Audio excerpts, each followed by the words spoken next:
এ মুসলমান, হাসরের মাঠ বড় কঠিন। শত শত হাজার হাজার বছর পার হবে, আল্লাহ বিচার শুরু করবে না। প্রচন্ড উত্তাপে এত কঠিন হয়ে যাবে সেই দিন। সমস্ত নবীরা দৌড়াইয়া, সমস্ত মানব জাতি দৌড়ে আদম শফিউল্লাহর সামনে যা দাঁড়াবে। আদম রে, তুমি আমাদের আদি পিতা, আজকে আল্লাহর দরবারে যাও। হাসরের ময়দানে আজকে বড় কষ্ট হচ্ছে, কারণ আমার রব আজকে কোনো ফায়সালা করে না। আদম বলবে, দেখো আমার সন্তানরা, যদিও আমি আবুল বাশার, আল্লাহ আমার আদর করে বানাইছে। আল্লাহ আমাকে গন্ধম খাইতে নিষেধ করেছিল, আমি খেয়েছিলাম। আমি একটা পেরেশানির মধ্যে আজকে আছি। আমি আজকে তোমাদের কোনো উপকার করতে পারবো না, অন্য কোনো নবীর কাছে চলে যাও। সবাই নূহ নবীর কাছে আসবে, তিনিও বলবে অন্য কারো কাছে যাও। ইব্রাহিম খলিলুল্লাহর কাছে আসবে, তিনি বলবে অন্য কারো কাছে যাও। দাউদের কাছে আসবে, তিনি বলবে অন্য কারো কাছে যাও। মুসার কাছে আসবে, তিনি বলবে অন্য কারো কাছে যাও। সবাই ঈসা রুহুল্লাহর কাছে আসবে, তিনি বলবে দেখো আমি যেই নবীর উম্মত ছিলাম, আজকে কারো কাছে যে কোনো লাভ হবে না। আমি যেই নবীর উম্মত ছিলাম, ও হাসরবাসী, চিন্তার কারণ নাই, তোমরা সেই নবীর দরজায় চলে যাও। ওই নবী ছাড়া আজকে আর কোনো উপায় নাই, উপায় নাই, উপায় নাই। উম্মত যখন কানবে গো, উম্মতের কান্না দেখে আমার নবীর বড় মায়া লাগবে। মায়া, মায়া, মায়া। ভালো যদি বাসতে হয় নবীকে বাসো। নবী তরা নেওয়ালা, নবী কামলিওয়ালা, প্রাণের চেয়ে অধিক ভালো নবীকে বাসো। ভালো যদি বাসতে হয় নবীকে বাসো।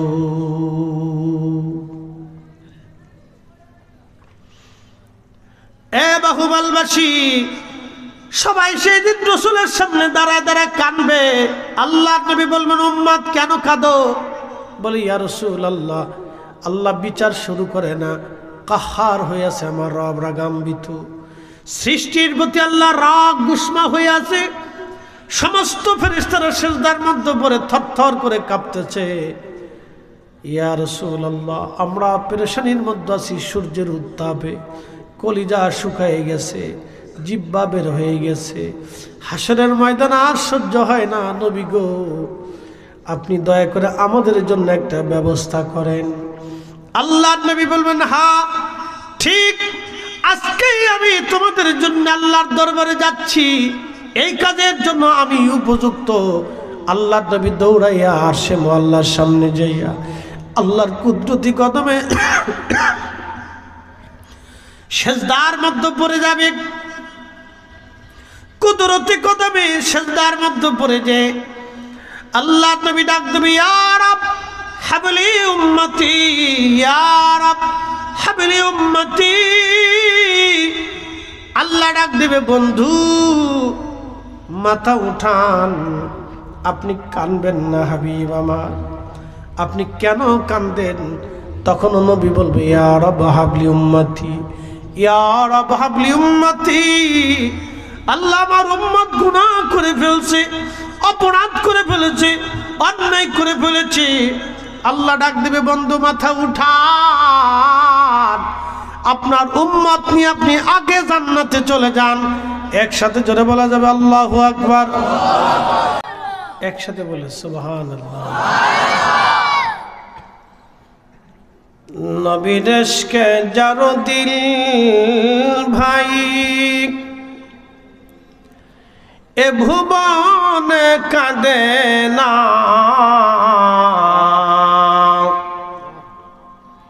রোজ হাসরে ভাই জানতারা, নবীজির দেখা পাবে না। আল্লাহুম্মা সাল্লি আলা, মাশাআল্লাহ, আল্লাহু আকবার। وعلى آل سيدنا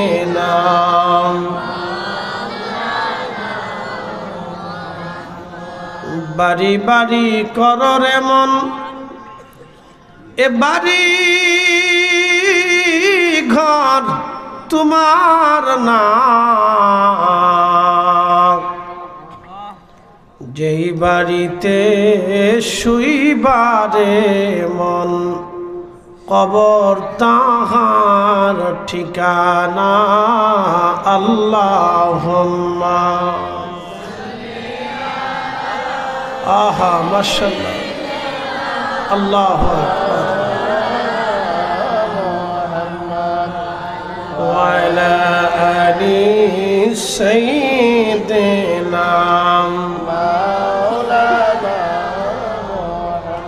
একটু জবান খুলে লা ইলাহা জোরে লা ইলাহা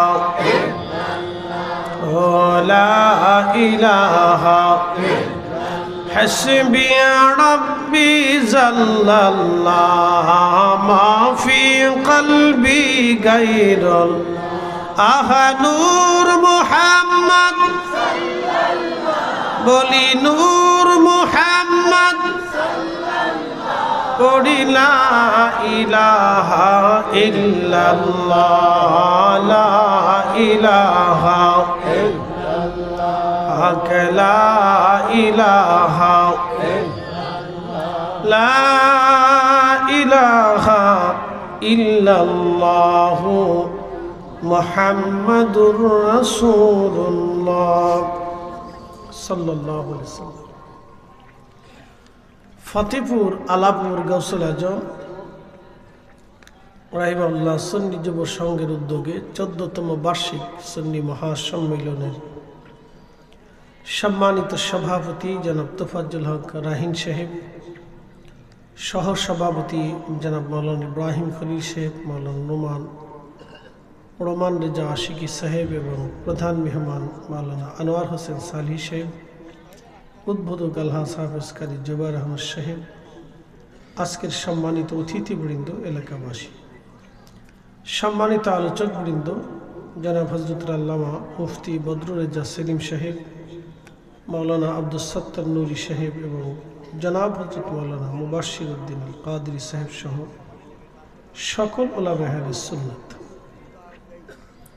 এলাকার গণ্যমান্য ব্যক্তিবর্গ, সম্মানিত মুরব্বী, কলিজার টুকরো যুবক ভাইরা, পর্দানিশীন আমার সম্মানিতা মা বোনেরা, মাইকের আওয়াজ যত দূর পর্যন্ত যাচ্ছে সকলকে মোবারকবাদ, শুকর এবং সুজুদ সে আল্লাহর জন্য যিনি ফতেপুর আলাপুরের বহু মানুষের ভিতর থেকে বাছাই করে যাচাই করে আল্লাহ তার বেহেশতের বাগানের ভিতরে আমাদেরকে বসিয়ে দিলেন। সেই জন্যে আল্লাহর আসমানে আমরা একসাথে শুকরিয়া আদায় করে বলি আলহামদুলিল্লাহ। আরো শুকর গুজার করি সে আল্লাহর, যিনি শ্রেষ্ঠতম রাসূল, সমস্ত নবীদের যিনি শিরোতাজ সাইয়্যিদ, সাইয়্যিদুল কাউনাইন ওয়াস সাকালাইন, ইমামুল মুরসালিন, সাহেবে মাকামে মাহমুদ, সাহেবে মেহশর, আল্লাহর প্যারা মেহবুব নবীর উম্মত হিসেবে আল্লাহ আমাদেরকে কবুল করেছে। সেই জন্যে আল্লাহর আসমানে আমরা একসাথে সকলে শুকরিয়া আদায় করে বলি আলহামদুলিল্লাহ। প্রিয় ভাই আমার বিষয়টা হচ্ছে কবর আর হাসর।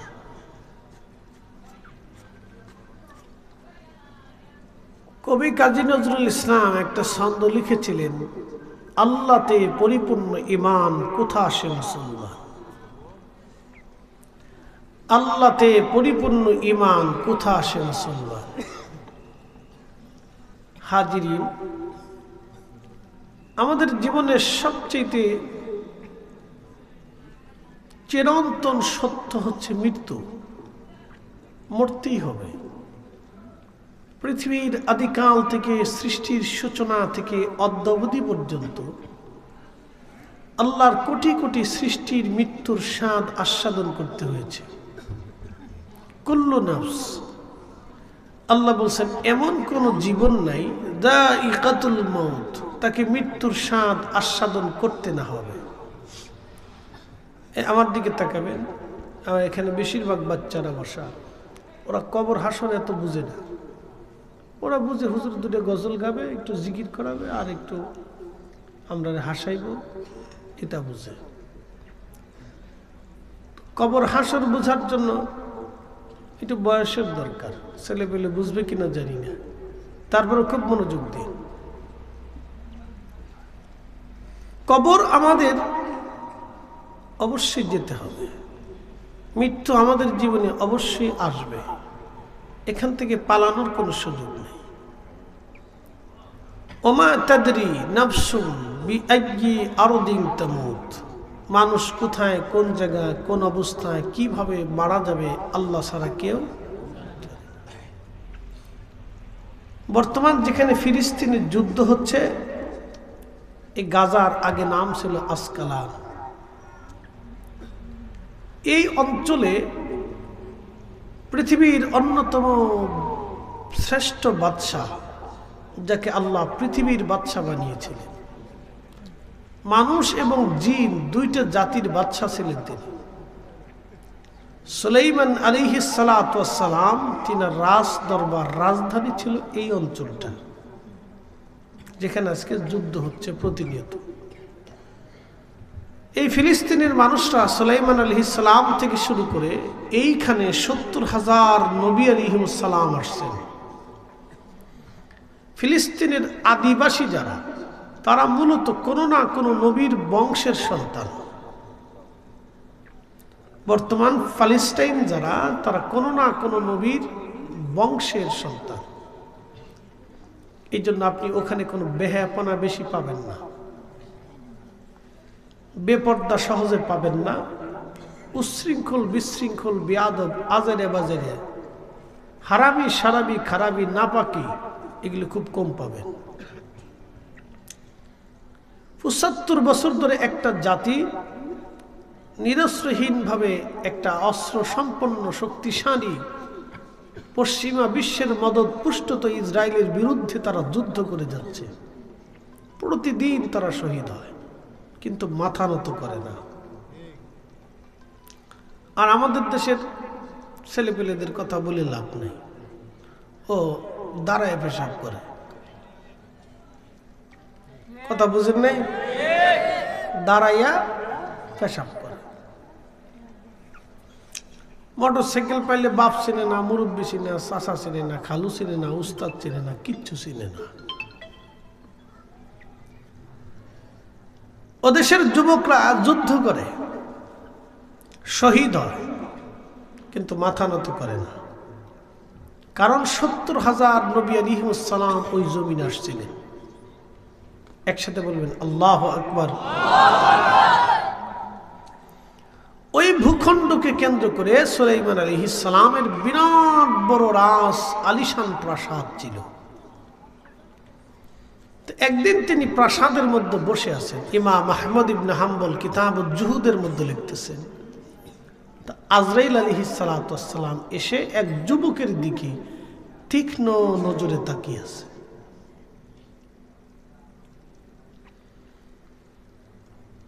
তো সুলাইমান আলাইহিস সালাম তো আজরাইলকে চিনে, বাকিরা তো আর আজরাইলকে চিনে না। আজরাইল চলে গেল, যুবক ডেকে বলতেছে, ওগো আল্লাহর নবী, আমাকে এই মুহূর্তে বাতাসের মাধ্যমে হিন্দে পাঠিয়ে দেন। হিন্দু কোনো ধর্ম না, হিন্দু নামে কোনো ধর্ম পৃথিবীতে নেই। হিন্দু হচ্ছে এই অঞ্চলের নাম ছিল হিন্দ, প্রাচীন নাম ছিল হিন্দ। ভারত, পাকিস্তান, শ্রীলঙ্কা, বাংলাদেশ, এই বেল্টটাকে আগে হিন্দ বলা হতো। তো সুলাইমান আলাইহিস সালাম তাকে বললেন, তুমি হিন্দে কি করবে? বলে, হুজুর এই মুহূর্তে আমাকে হিন্দে পাঠান, হিন্দে যাওয়া খুব জরুরি। আল্লাহর নবী হযরত সুলাইমান বাতাসকে বললেন, বাতাস তুমি হিন্দে তাড়াতাড়ি যুবককে পৌঁছায় দাও। যুবক হিন্দে চলে আসলো। আজরাইল আলাইহিস সালাম উপস্থিত হয়ে গেলেন, জান কবজ করে চলে গেলেন। আবার আজরাইল সুলাইমান আলাইহিস সালামের রাজ দরবারে গেছে। নবী সুলাইমান জিজ্ঞেস করলেন, আজরাইল আজকে একটা বিষয় বুঝলাম না, দয়া করে বলবেন কি? বলুন কি বলতে চান? বলে, আজরাইল একটা যুবকের দিকে তীক্ষ্ণ নজরে তাকানো কেন ছিলেন? কি কারণে তার দিকে তাকিয়েছিলেন? বিষয়টা বুঝলাম না, দয়া করে বলবেন কি? সুলাইমান আলাইহিস সালামকে আজরাইল বলল, হুজুর আল্লাহর রেজুলেশন খাতার মধ্যে লেখা ছিল সেই যুবকটা কিছু সময় পরে হিন্দে মারা যাবে, অথচ তখনও ফিলিস্তিনে এসে বসে আছে। আমি আজরাইল আশ্চর্য হচ্ছি, রবের বিধান তো পরিবর্তন হবে না। লা তাবদীলা কালিমাতিল্লাহ, আল্লাহর সিদ্ধান্তের কোনো পরিবর্তন নাই। যুবক মারা যাবে হিন্দে, কিন্তু তখনও বসে আছে ফিলিস্তিনে। আমি চিন্তায় পড়ে গেলাম, আমি তার জান কবজ করব এটা সত্য, সে হিন্দে মারা যাবে সত্য, কিন্তু এই মুহূর্ত থেকে হিন্দে সে কিভাবে পৌঁছাবে, আমি সেই চিন্তায় তার দিকে তীক্ষ্ণ নজরে তাকানো ছিলাম। এই শুনে যাবেন, আপনার যেখানে মৃত্যু আছে আপনাকে সেখানে যেতেই হবে। আপনার মৃত্যু যেখানে আছে আপনাকে সেখানে যেতেই হবে। যে কোনো মাধ্যম দিয়ে আল্লাহ আপনাকে সেখানে নিবেই, যে কোনো মাধ্যম দিয়ে আল্লাহ আপনাকে সেখানে নিবেই, কোনো বাঁচার সুযোগ নাই।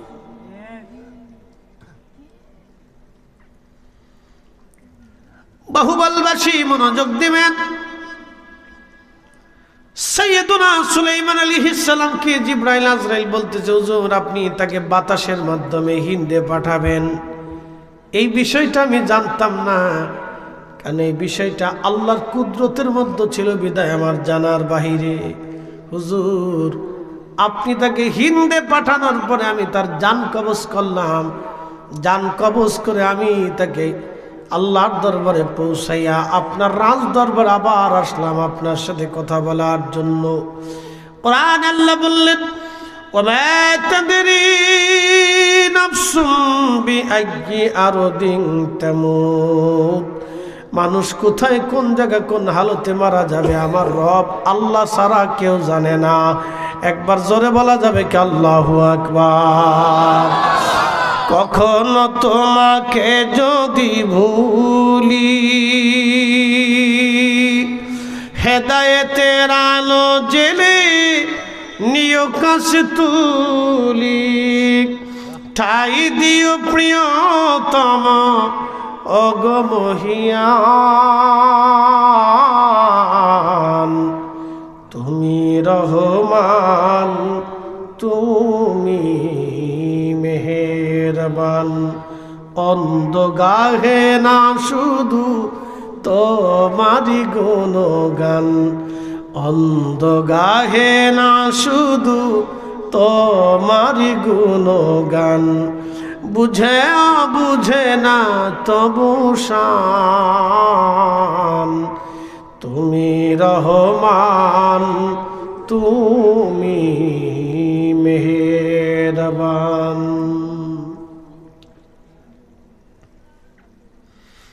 আল্লাহ বলেন, কুল্লু নফস, এমন কোন জীবন নাই যে জীবনের মৃত্যুর স্বাদ না নিতে হবে। এমন কি যিনি মালাকুল মউত আজরাইল, তাকেও মৃত্যুর স্বাদ নিতে হবে। আজরাইল, জিব্রাইল, ইসরাফিল, মিকাইল, ফেরেশতা মালিক, যিনি জাহান্নাম পাহারা দেয়, যাকে জাহান্নামের দারোগা বলা হয়, সে দারোগা মালিক, ফেরেশতা মালিক পর্যন্ত মৃত্যুর স্বাদ তাকে নিতে হবে। সৃষ্টির কোটি কোটি ফেরেশতার মৃত্যুর স্বাদ নিতে হবে, জিনদেরকে নিতে হবে, মানব জাতির নিতে হবে। পৃথিবীতে 4 লক্ষ প্রজাতির জীব জীবন আছে, সবাইকে মরণের স্বাদ নিতে হবে। সিদ্ধান্ত কার? একসাথে বলেন। এই যে মুসল্লিরা, এই মুসল্লি, এই মোবাইল কার? কার মোবাইল? আব্বা কথা কয় না বাবা, ওরে রাত পর্যন্ত বসে রয়েছি তো আমরা কপাল বালা। বসায় রাখতে হবে। আপনাদের সিলেটের একটা গুণ খুব ভালো, বাচ্চারা মাহফিলে বসে আর বেশি মানুষ ভদ্র।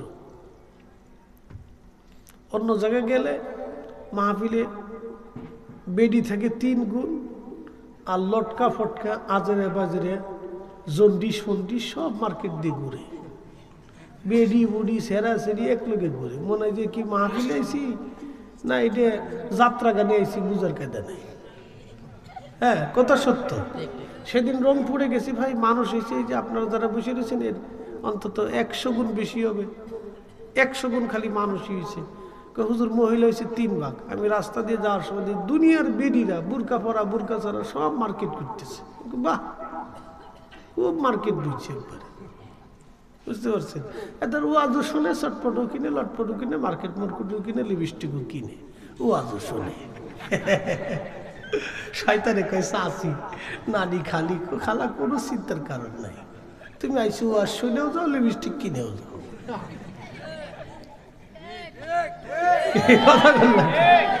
বালা বছরে মানুষ ওরে বাপরে, আপনার কয়টা মানুষ হয়েছে? তাও খিচুড়ি না দিলে রদ দেখলো কষ্ট না।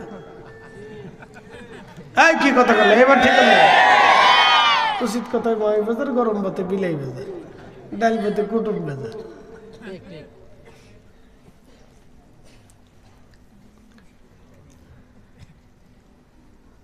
আমরা মানুষ যে কত কোয়ালিটির, আল্লাহু আকবার।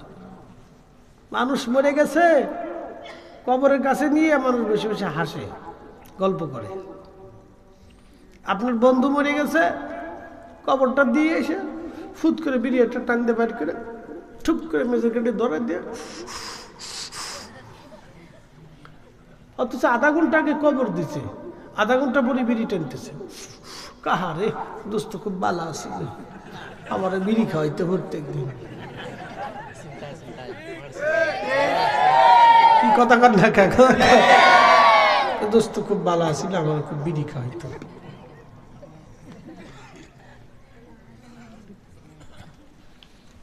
বুঝে তারপরে যাবেন। আহা, আল্লাহর নবী ডাক দিয়ে বলেন, উম্মত, হাসরের মাঠে 3টা জায়গা মানুষ মানুষকে ভুলে যাবে। মা সন্তান ভুলে যাবে, সন্তান মাকে ভুলে যাবে, বন্ধু বন্ধুর খবর রাখবে না, ভাই ভাইকে ভুলে যাবে। দুনিয়াতে ভাইয়ের স্বার্থ যদি কম হয়, তাহলে বড় ভাই ছোট ভাই মারামারি করে। 1 ইঞ্চি জমির জন্য ভাইয়ে ভাইয়ে মারামারি করে। কথা কর, নিকৃষ্ট। ও মানুষ হয়েছে কেমন আমার বুঝে আসে না। 1 ইঞ্চি জমির জন্য ভাই ভাই মারামারি করে, আমার লজ্জা করে। চিন্তা করি যারা মানুষ কি করে হল, 1 ইঞ্চি জমির জন্য ভাই ভাই মারামারি করে। অথচ একই মায়ের রেহেমে ছিল, একই বাবার রক্ত, একই মায়ের রক্ত, দুজনের রক্ত একই, মারামারি করতেছে। মানুষ ভাবতেও তো লজ্জা করে, এটা কি করে হয়?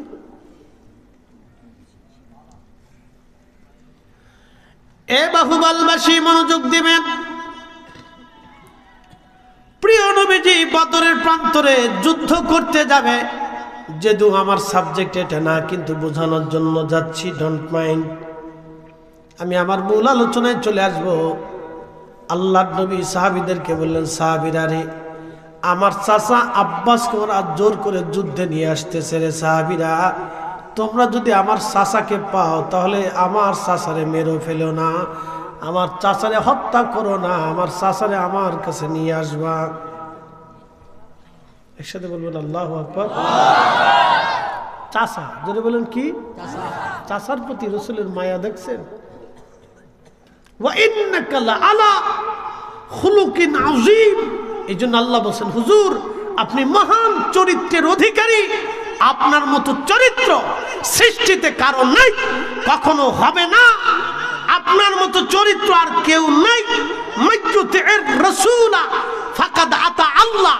আপনাকে মানলে আমি আল্লাহ মানা হবে, আপনাকে মানলে আমি আল্লাহ মানা হবে। এই জন্য যারা রসুলের ভুল ধরে আমি মনে করি ওরা ইহুদিদের চাইতেও নিকৃষ্ট।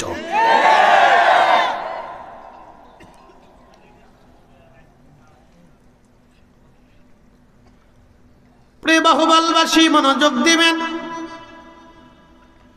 ঠিকই নবীজির চাচা ও বদরের যুদ্ধে আসলেন 70 জন কাফেরের সাথে, তিনিও বন্দী হলেন। বন্দীদেরকে সাহাবীরা ধরে এনে বন্দিশালার মধ্যে হাত খুব শক্ত করে বেঁধে রাখছে। প্রিয় নবীর চাচা স্থূল দেহী ছিলেন, একটু বেশি মোটা ছিলেন, অনেকটা মোটা ছিলেন, বেশি মোটা। তো হাত বাঁধার কারণে ওনার খুব কষ্ট হচ্ছিল। তো কষ্টে ওনার শব্দ, গুমরানি শব্দ আসতেছিল। আল্লাহর নবী ঘুমাইতে পারতেছিলেন না। ওই শব্দ আসার পরে রাসূল করিম ছটফট করতেছিলেন। তিনি তো বন্দী, কিছু করার নেই, তো যুদ্ধবন্দী। আল্লাহর নবী সাহাবীদেরকে বললেন, সাহাবীরা, আরে আমার চাচার হাতের বাঁধন ঢিলা করে দাও।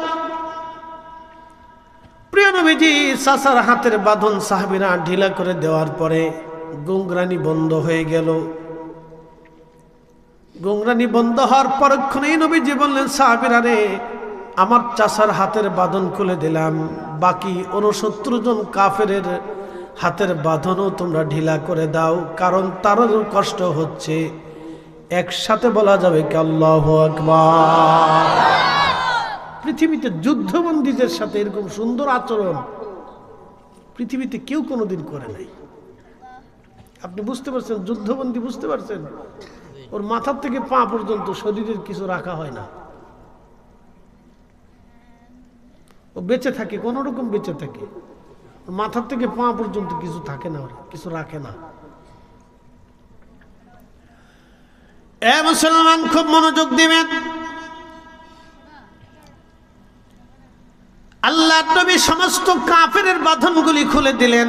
বেশি মোটা থাকার কারণে কারো কাপড় ওনার গায়ে লাগে না। 70 জন কাফেরকে নবী কাপড় দিলেন। সবাই কাপড় পরল, কিন্তু নবীজির চাচার গায়ে কারো কাপড়ও লাগে না। আব্দুল্লাহ ইবনে উবাই মুনাফিক সর্দার নবীজির চাচাকে একটা কাপড় দিলেন। নবীকে কাপড় দেওয়ার কারণে কাপড় গায়ে দিলেন। চাচার প্রতি মায়া দেখে যাবেন। আর ভাই ভাই তো যুদ্ধ করেন, মারামারি করেন, আর ভাতিজারা তো চাচারে শালা পাইলেও গালি দিয়ে বসে। কথা কর না কেন? ভাতিজারা চাচারে গালি দেয়, মারতে যায়। লজ্জা করে না মুসলমান? লজ্জা করা উচিত তো। মানুষ হইতেন কেন? হ্যাঁ, আপনাকে মুসলমান হইতে হইছে কেন? আল্লাহ নবীর চাচাকে একটা কাপড় দেওয়ার কারণে মুনাফিক সর্দার যখন মারা গেল, মুনাফিক সর্দারের ছেলে আশিক রাসূল সাহাবী আব্দুল্লাহ এসে বলেন, ইয়া রাসূলুল্লাহ, আমার আব্বা তো অনেক ভুল করেছে হুজুর, আপনার একটা গায়ের জুব্বা খানা দিয়ে আমার আব্বাজানকে আপনি কাফন বানাইয়া দেন। নবীজির তখন মনে পড়ে গেল, আব্দুল্লাহ ইবনে উবাই আমার চাচার একটা জুব্বা গায়ে দেওয়াই দিয়েছিল। ওই সময় সেই কৃতজ্ঞতার জন্য আল্লাহর নবী তার গায়ের জুব্বা খুলে দিয়ে আব্দুল্লাহ ইবনে উবাইয়ের ওই জানাজার কাফন বানাইয়া দিলেন। একবার জোরে বলা যাবে কি মারহাবা।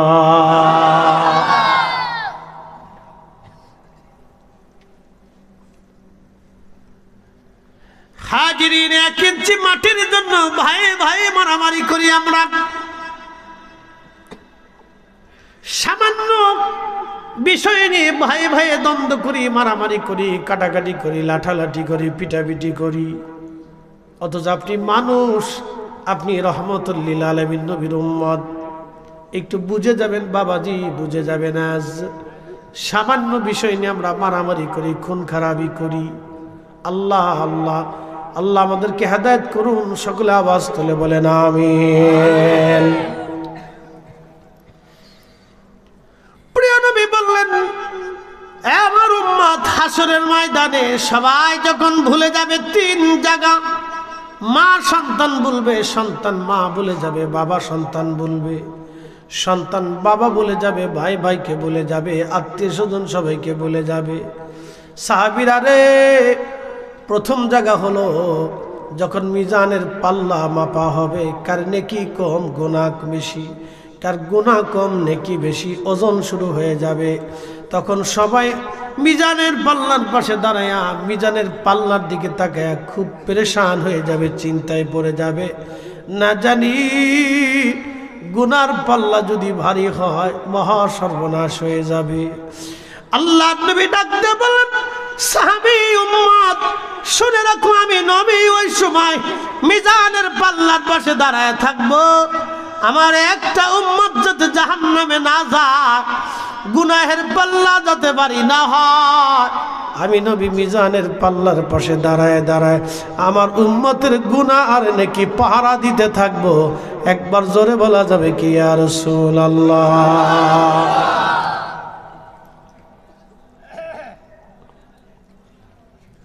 আজকে রসুলের দুরুদ সালাম নিয়ে ব্যঙ্গ হয়, ব্যঙ্গ করে।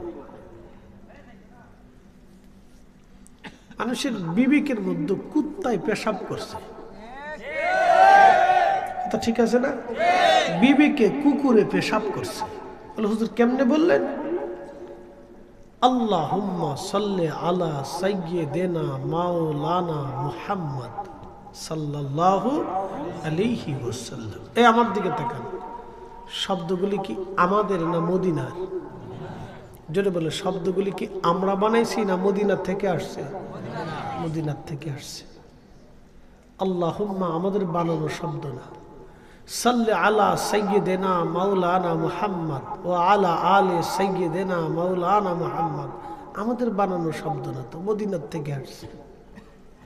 এই শব্দমালা নিয়ে ব্যঙ্গ করে কারা? অবশ্যই জন্মে ভেজাল আছে। কথা বুঝেন নাই মনে হয়? কিসে ভেজাল আছে? জন্মে ভেজাল আছে। নতুবা এই শব্দমালা নিয়ে ব্যঙ্গ করার কি আছে? তোমার ভালো লাগে নাই, তুমি চুপ থাকো। পড়তে মন চায় না, তুমি পড়ো না। কিন্তু রসুলের নাম মুবারক নিয়ে, দুরুদের শব্দমালা নিয়ে ব্যঙ্গ করার কোনো অর্থ হতে পারে না। এগুলি সব দুশ্মনের রসুল।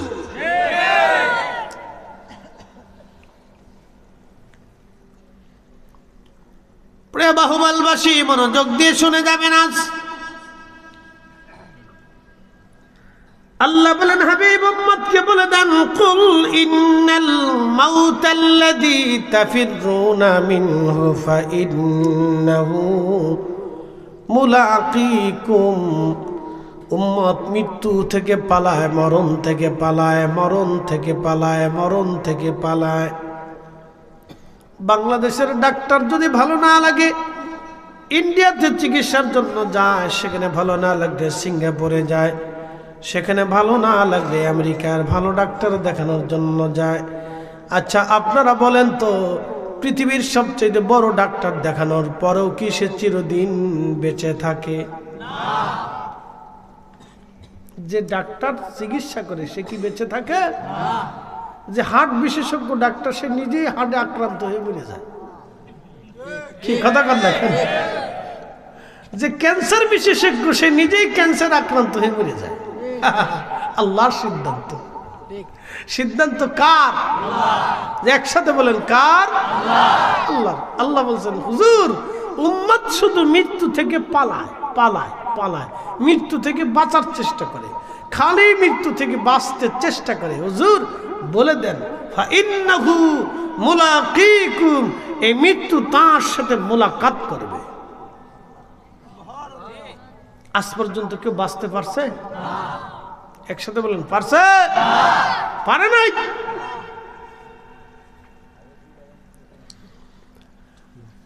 এ বাহুবলবাসী, মনোযোগ দিয়ে শুনে যাবেন। এই মৃত্যু থেকে সৃষ্টি করলেন আমার আল্লাহ। কোরআন আল্লাহ বলেন, আল্লাযী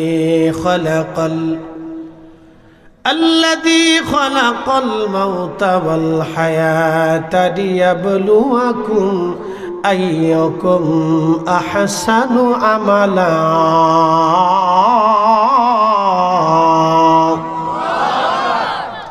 একদিন মাটির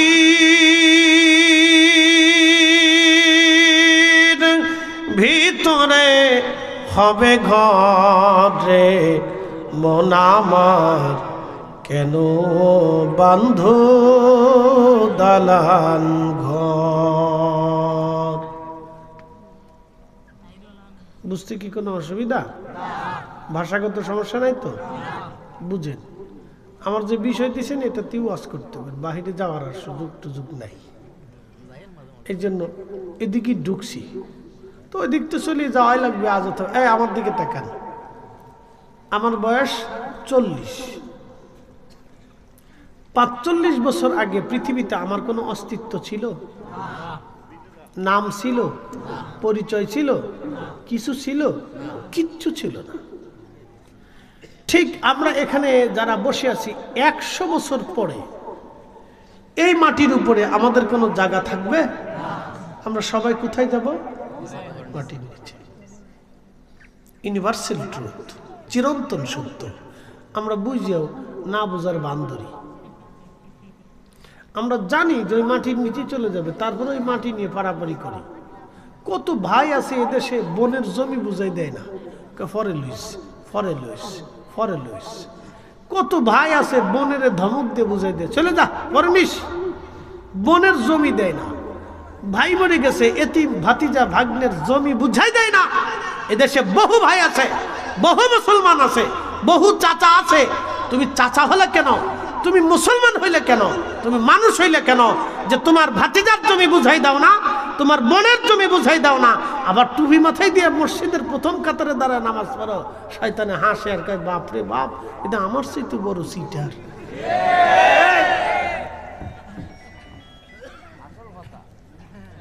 কি কথা খারাপ করছি ভাই? হাজার হাজার মুসলমান আছে, হাজার হাজার মুসলমান আছে। কত মামলা সামলা হামলা সালিশ দরবার মিটিং চিটিং শেষ হয় না। আরে মানুষ মুসলমান হইয়াছে করতেছেটা কি? আবার মসজিদের প্রথম কাতারে নামাজে দাঁড়া, শয়তান কোথাকার। তোকে নামাজ পড়তে গেছি কেন? যতদিন পর্যন্ত ওই জমির টাকা খাবি ততদিন পর্যন্ত শুয়োরের গোশত খাবি, যতদিন পর্যন্ত ওই জমির টাকা দিয়ে গরুর গোশত খাবি ততদিন কুত্তার গোশত খাবি।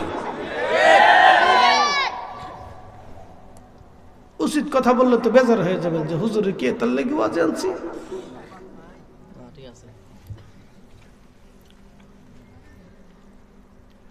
প্রিয় উপস্থিতি, মনোযোগ দিবেন। আল্লাহ রাসূল আল্লাহ রাব্বুল আলামিন কোরআনুল কারীমে বলে দিলেন, হাবিব উম্মতকে বলেন মৃত্যু তার সাথে মোলাকাত করবে, দেখা করবে। মৃত্যুটাকে আল্লাহ সৃষ্টি করলেন, জীবনটাকে আল্লাহ সৃষ্টি করলেন। মৃত্যুর একটা স্রোত আছে ভয়ঙ্কর। এই ভয়ঙ্কর স্রোত দিয়ে যখন মৃত্যুটাকে বানাইলেন, সব ফেরেশতাদেরকে দাঁড়া করাইলেন। মৃত্যুটাকে ফেরেশতাদের সামনে আনার পরে হায় হায়, সমস্ত ফেরেশতারা মৃত্যুর বিকট চেহারা দেখে অজ্ঞান হয়ে পড়ে গেল। আল্লাহ হুঁশ ফিরাইলেন, আজরাইলকে বলেন, আজরাইল তোমাকে মৃত্যুর দায়িত্ব দিলাম। আজরাইল বলেন, ইয়া রব, যার সুরত দেখে আমি নিজেই অজ্ঞান হয়ে গেছি তাকে কি করে নিয়ন্ত্রণ করব? আল্লাহ বলেন, আজরাইল নিয়ন্ত্রণ করার জন্য আমি শক্তি দিয়ে দিলাম তোমাকে, তুমি নিয়ন্ত্রণ করবা। বলে, আল্লাহ কেন বানাইছো এই মৃত্যু? আল্লাহ ডাক দেয়, কয় ফেরেশতারা রে, এমন কোন জীব নাই এই মৃত্যুর স্বাদ নিতে না হবে। তখন ফেরেশতারা বলল, আল্লাহ তোমার বান্দারা এই মৃত্যু যদি স্বাদ নিতে চায়, মৃত্যু যদি আসে, তাহলে তোমার বান্দারা মৃত্যুর কথা শোনার পরে কাজকর্ম, খাওয়া দাওয়া, ব্যবসা বাণিজ্য সব ছেড়ে দিবে, তারা কিছুই করবে না। আল্লাহ বলে দিলেন, না, আমি মৃত্যু বানানোর সঙ্গে সঙ্গে আমি আশা আকাঙ্ক্ষা সৃষ্টি করে দিলাম। এই জন্য দেখবেন বাবা মরে যাওয়ার পরেও ছেলে আশা করে, ভাই মরে যাওয়ার পরেও ছেলে আশা করে আমি 200 কোটি টাকার মালিক হব। 200 কোটি টাকার মালিক হওয়ার পরে চিন্তা করে আমি আরো 400 কোটি হব। তারপরে আরো চিন্তা করে আমি বাংলাদেশের শ্রেষ্ঠ ধনী হব। বাংলাদেশের শ্রেষ্ঠ ধনী হওয়ার পরে চিন্তা করে আমি আমেরিকাতে ব্যবসা দিব।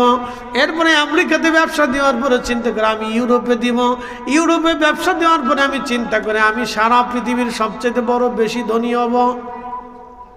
ঠিক কি কথা কন না কেন? আশা, এর নাম কি? আপনাদের বাড়ির আশা না, কিন্তু আবার উল্টে পাল্টা ভাইবেন না। এর নাম কি? আশা। একসাথে বলেন, এর নাম কি? আশা, আকাঙ্ক্ষা। আশা আশায় দিন যে গেল, আশা পূরণ হলো না। এই আকাঙ্ক্ষা আল্লাহ সৃষ্টি করে দিলেন। আশা আকাঙ্ক্ষা সৃষ্টি করার কারণে মানুষ তখনও কাজ করে, ব্যবসা করে, বাজার করে, বেঁচে থাকার চিন্তা করে আমি বেঁচে থাকবো, বেঁচে থাকবো, বেঁচে থাকবো। চিন্তা করতে করতে একদিন ঠিক দোরগোড়াতে আজরাইল আলাইহিস সালাম এসে হাজির হবে। আহা, জিন্দিগি শেষ, জিন্দিগি শেষ। আল্লাহ ডাক দিলেন, বান্দা হায়াত মউত সৃষ্টি করে দিলাম তোমাকে পরীক্ষা করার জন্য। কে উত্তম আমল করো আমি আল্লাহ সেটা দেখব। কে উত্তম আমল করে আমি আল্লাহ সেটা দেখব। সেটা দেখার জন্য হায়াত, মৃত্যু, হায়াত এবং মৃত্যু আমি আল্লাহ বানাই দিলাম।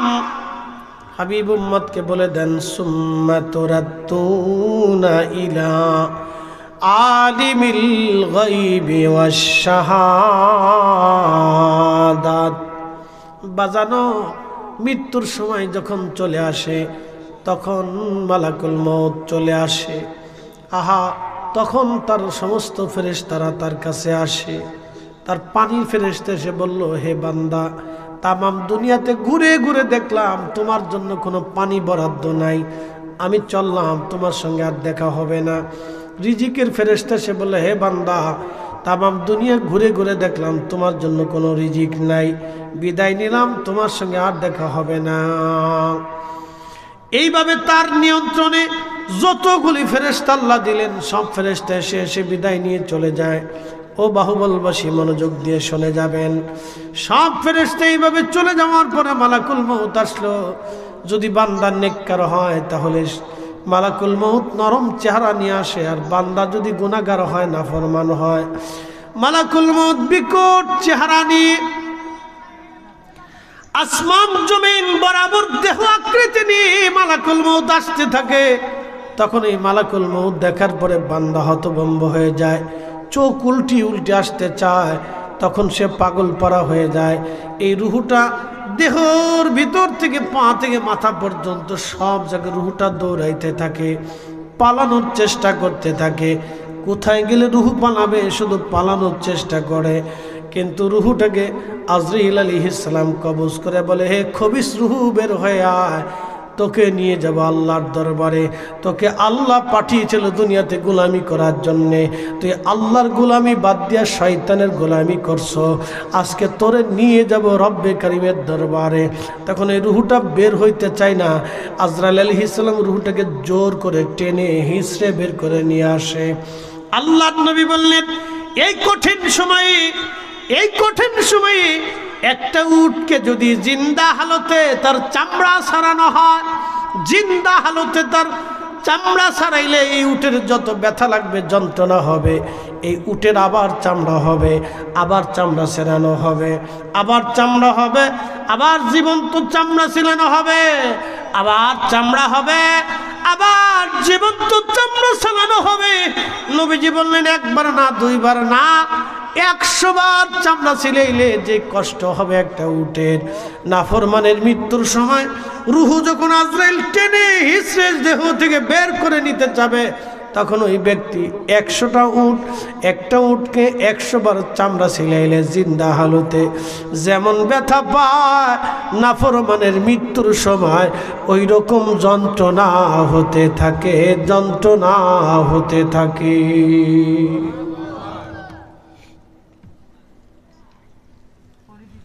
কত কঠিন এই সময়টা বান্দার জন্য। অনেক ডাক্তার থাকবে, কবিরাজ থাকবে, লোক থাকবে, লস্কর থাকবে, পাহারাদার থাকবে, কোনো ফায়দা হবে না। এই ফতেপুরবাসী কোনো ফায়দা হবে না। ওই সময় সবাই শুধু অসহায়ের মতো তাকিয়ে থাকবে, আর মৃত্যুর সজ্জায় মুমূর্ষু ব্যক্তি আফসোস করবে, আহা জিন্দিগিটা বরবাদ হয়ে গেল, কিচ্ছু করতে পারলাম না। আর যদি রুহু নেককার হয়, আল্লাহ তখন ডাক দেবে, ইয়া আইয়াতুহান নাফসুল মুতমাইন্না তুরজিই ইলা রাব্বিকি রাদিয়াতাম মারদিয়া ফাদখুলি ফি ইবাদি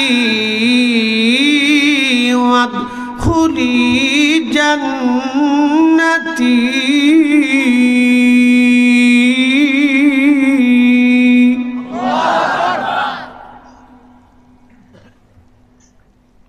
ঘুমাইছে?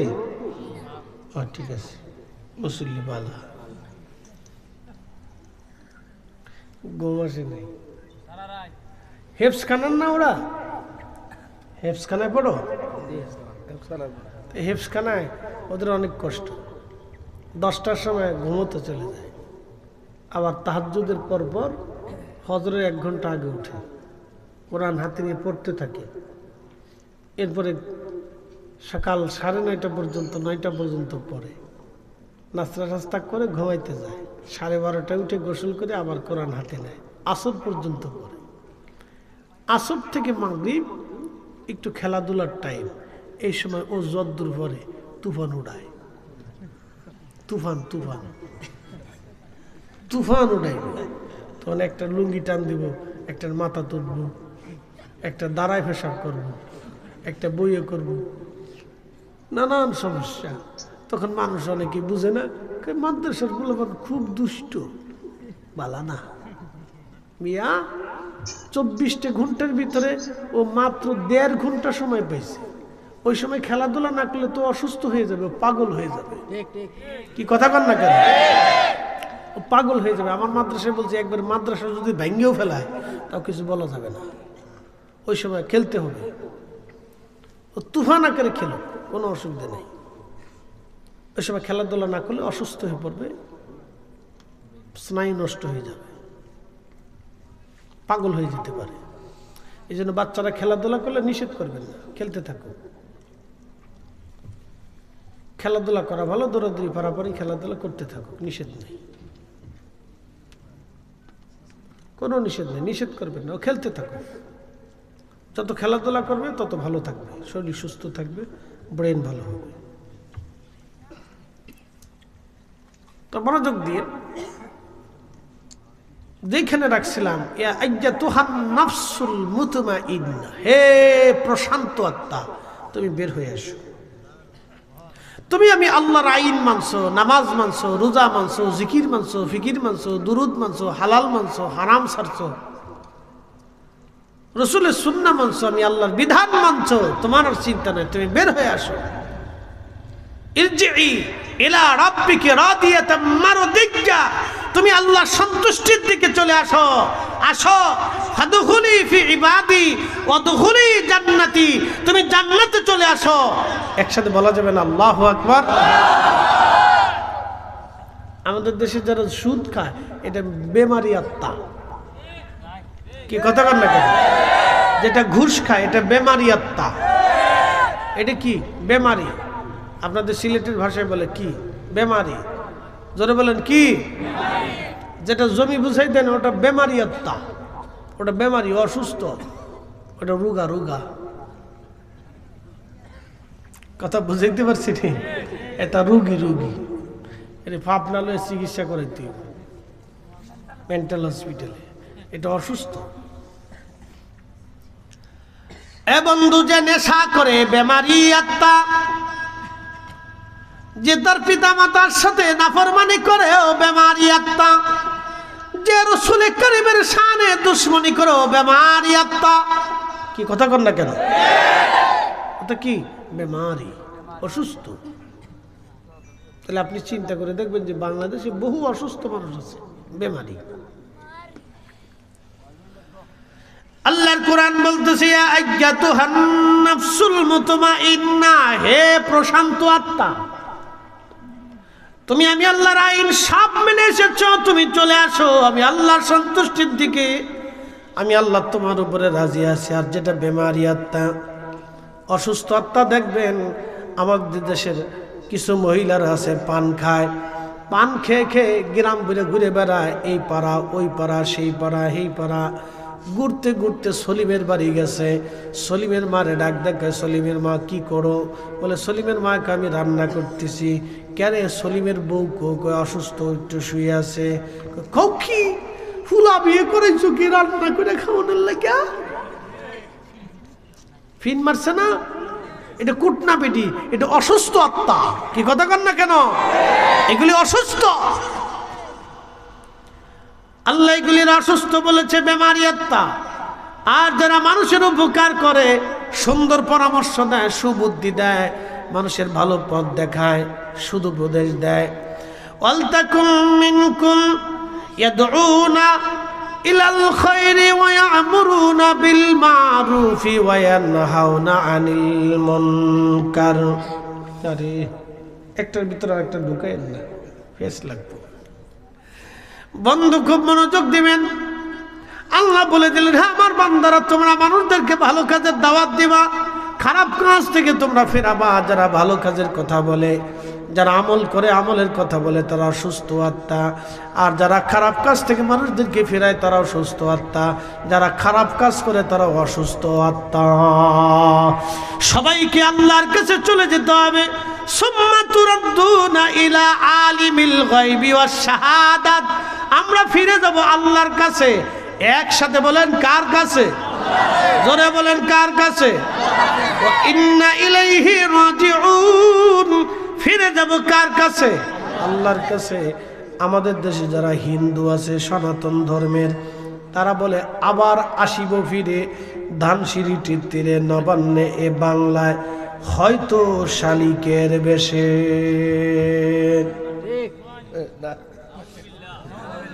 সনাতনীদের বিশ্বাস হলো, আমরা মরে গেলে ভগবান আমাদেরকে আবার পৃথিবীতে পাঠাবে, গরু বানাইয়া, কুত্তা বানাইয়া, বিলাই বানাইয়া, ছাগল বানাইয়া, পাখি বানাইয়া, চিল বানাইয়া, কাউয়া বানাইয়া, হাঁস বানাইয়া, এইভাবে আমরা পৃথিবীতে আবার পাঠাবে। এটা তাদের বিশ্বাস।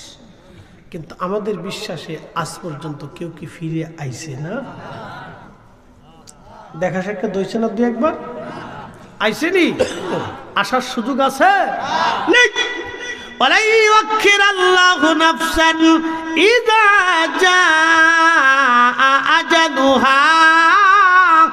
আল্লাহ ডাক দিলেন, হাবিব উম্মতকে বলেন, একবার হায়াত শেষ হয়ে গেলে এক মুহূর্ত দেরি হবে না। আর একবার আমি মালিকের দরবারে চলে আসলে ফিরে যাওয়ার আর কোনো সুযোগ হবে না, সুযোগ হবে না। জিন্দেগি তোর যাইরে ফাঁকি দিয়া রে সোনার জিন্দেগি তোর যাই ফাঁকি দিয়া। ও আদম রে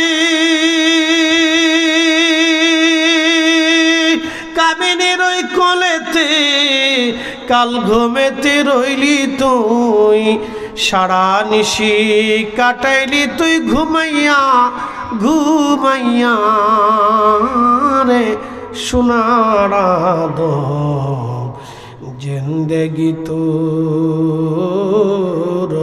যাই ফাঁকি দিয়া। বন্ধুরে মনোযোগ দিবেন। ইন্তেকালের পরে মানুষকে গোসলের জন্য নেওয়া হয়। আম্মা জানা আয়েশাকে নবী বলেন, আয়েশা তুমি কি জানো মানুষের কঠিন সময় কখন? বলে আল্লাহু রাসূলুহু আলাম, আল্লাহ জানে, নবী জানে। আম্মা জানকে নবী বলেন, আয়েশা রে যখন কবরের দিকে নিয়ে যাওয়া হবে, গোসল করাইয়া কাফন দাফন পড়াইয়া, তখনও বান্দা কাঁদতে থাকে আর বলে, সন্তানরা রে আমার কবরে তাড়াতাড়ি নিও না।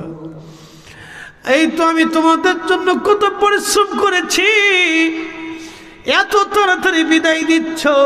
এ বাহুবলবাসী, আল্লাহ বাস্তবতা থেকে বলতেছি, আপনি মারা যাওয়ার পরে আপনার খাটিয়ার উপরে যে চাদরখানা বিছানো হবে, আপনার বিছানাতে যেই বিছানার চাদর বিছানো থাকবে, আপনার স্ত্রী জীবনেও ওই বিছানার চাদর আর কোনোদিন বিছাইবে না, ভয় পাবে, ভয় লাগে। আসতে বললেন কেন? জোরে বলেন। ভয় পায়, ভয় পায়। করিমের বাপেরে মরা লাশটা চাদর দিয়ে পেঁচিয়ে রাখছিল, ডর করে। 40 বছরের সম্পর্কটা এক মৃত্যুতেই ডর এসে গেল। তাহলে কিয়ামতের ময়দানে স্ত্রী আপনার পরিচয় কেমনে দিবে? অথচ তার জন্য হালাল হারাম বাঁচেন নাই। হ্যাঁ, এর চাইতে বুকা পৃথিবীতে কে হতে পারে? কি কথা কর না কেন? এর চাইতে বুকা পৃথিবীতে কে হতে পারে যে ওই স্ত্রীর খুশির জন্য আপনি হালাল হারাম বাঁচলেন না?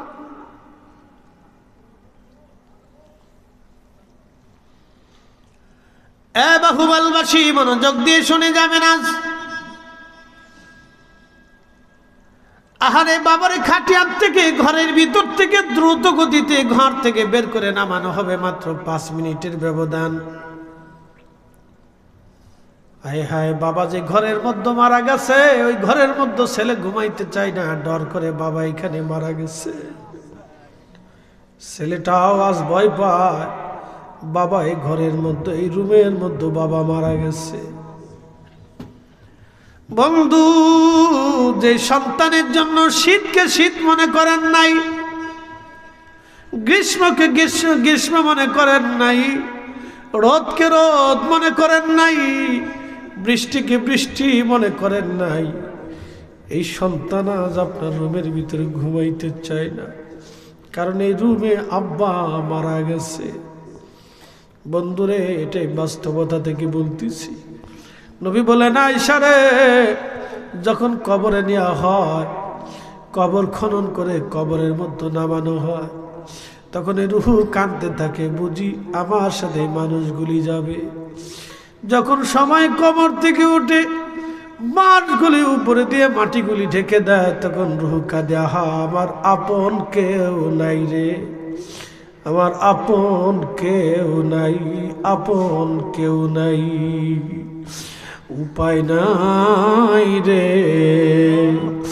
উপায় নাই রে, উপায় নাই, উপায় নাই রে, উপায় নাই রে, উপায় নাই।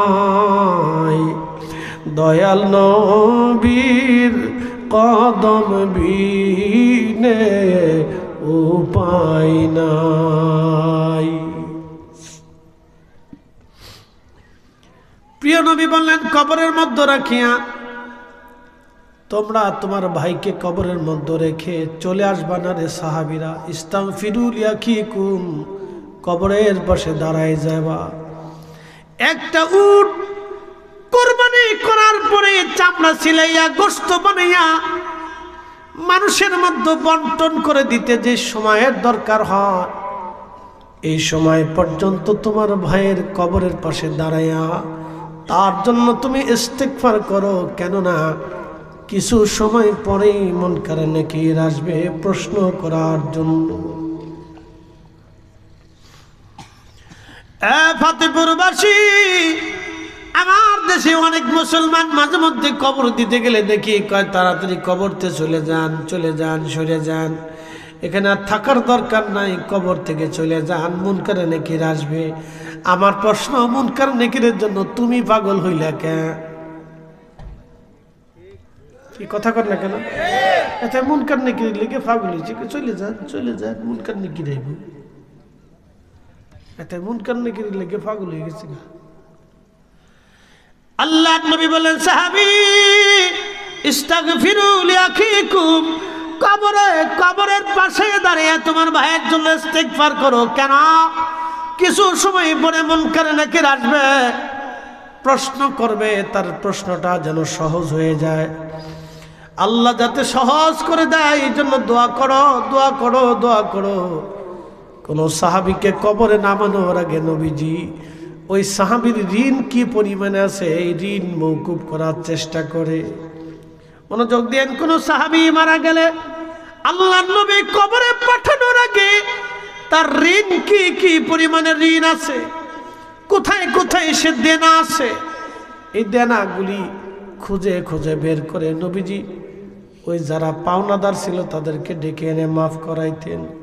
যদি মাফ না করত ধনী ধনী সাহাবীদেরকে ডেকে এনে নবীজি তার কিছু কিছু দিয়ে ওই গরিব সাহাবীর ঋণগুলি মওকুফ করায় বলতেন, সাহাবীরা রে, আমার উম্মতকে তোমরা ঋণ দিয়ে কবরে পাঠায়ো না, ঋণ মুক্ত করে কবরে পাঠায়ো। আর আপনি যখন মরে যাবেন তখন ছেলে কানবে, আরে আব্বা যদি থাকতো রে, আমার কোনো চিন্তা ছিল না রে, ও আব্বা। এটা নিজের চিন্তা করে, বাপের ঋণ মওকুফ করার চিন্তা নাই। পরে ভাবনা দাঁড়াইলে তো আমি জানতাম না, কিন্তু কি হয়েছে না হয়েছে আমি কইতে পারি না, আব্বাই ভালো বুঝতো। কি কথা কর না, আব্বাই ভালো বুঝতো, আমি তো কইতে পারতেছি না।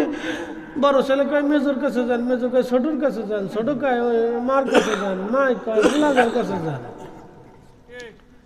ফেরেশতা তো কবরের ভিতরে কায়দা মতো বাটাম চালান মারতেছে। বাস্তবতা থেকে বলতেছি, শুনে যাবেন, ঋণ মওকুফ করা কবরে যাবেন।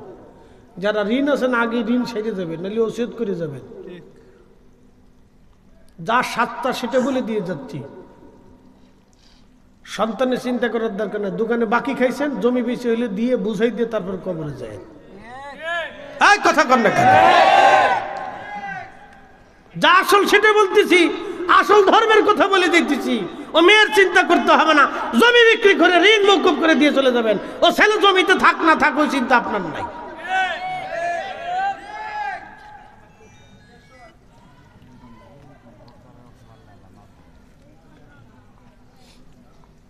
আমি কি খারাপ করছি ভাই?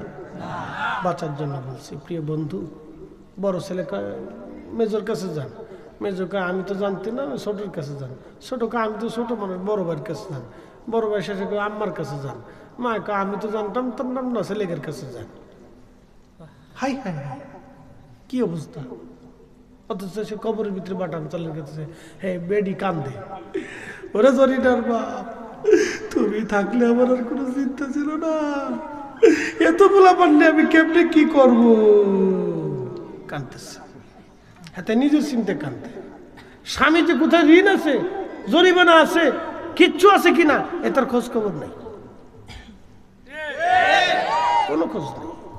বাস্তব থেকে বলতেছি বাপ, এই জন্য আল্লাহ রসুল বলতেন, উম্মত তোমরা কবর থেকে চলে আসো না, তোমার ভাইয়ের কবরের পাশে দাঁড়াও, দোয়া করতে থাকো।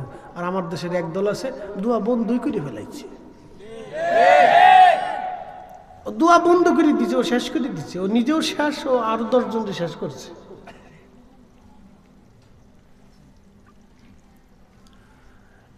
বাহুবলবাসী ভালো করে শুনে যাবেন, আপনি আজ কবর বড় কঠিন, একাকী যাত্রা হবে আপনার। মুনকার নাকির আসবে, মার রাব্বুকা মা দীনুকা মা কুনতা তাকুলু ফি হাক্কি হাযার রাজুল। 3টা প্রশ্ন হবে, সহিহ বুখারীতে আসছে। একটা প্রশ্ন হবে, যে কয়টাই হোক, প্রশ্নের জবাব যদি দিতে না পারেন কবর বড় কঠিন। উসমান গনি জিন্নুরাইন বলতেন, কবরের পাশে দাঁড়িয়ে দাঁড়িয়ে থর করে কাঁপতে থাকতেন, আর চোখের পানি ছেড়ে ছেড়ে কাঁদতে থাকতেন। সাহাবীরা বলতেন, ইয়া আমিরাল মুমিনিন, রাসূল আপনার সঙ্গে তার 2টি নূর কন্যা শাদী দিয়েছেন, আল্লাহর নবী আপনার এতই ভালোবাসতেন।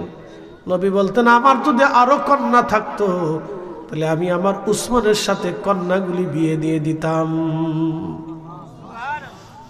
আল্লাহর নবী আপনাকে ব্যক্তিগতভাবে এতই পছন্দ করতেন, আপনার দানশীলতা, আপনার লজ্জাশীলতা, মহানুভবতা আল্লাহর নবীর কাছে এতই ভালো লাগতো। উসমান গনি কবর দেখে কেন আপনি দাঁড়ায় দাঁড়ায় কান্দেন? উসমান গনি বলতেন, সাহাবীরা রে, আমি মাসুক নবীজির জবান থেকে শুনছি কবর হলো প্রথম ঘাঁটি। এই কবরে প্রশ্নের জবাব যদি কেউ দিতে পারে, বাকি জবাবগুলি, বাকি মঞ্জিলগুলি তার জন্য সহজ হয়ে যাবে। আর এই কবরের প্রশ্নের জবাব যদি দিতে না পারে রে, বাকি মঞ্জিলগুলি বড় ভয়াবহ হবে। এই জন্য কবর দেখে আমি উসমান কান্দি, না জানি উসমানের কবরে কি দশা হয়।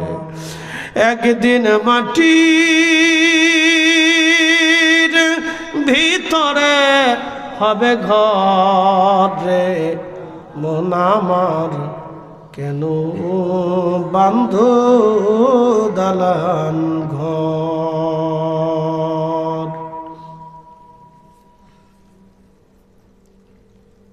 শুধু কবরের বাস্তবতা থেকে বললাম।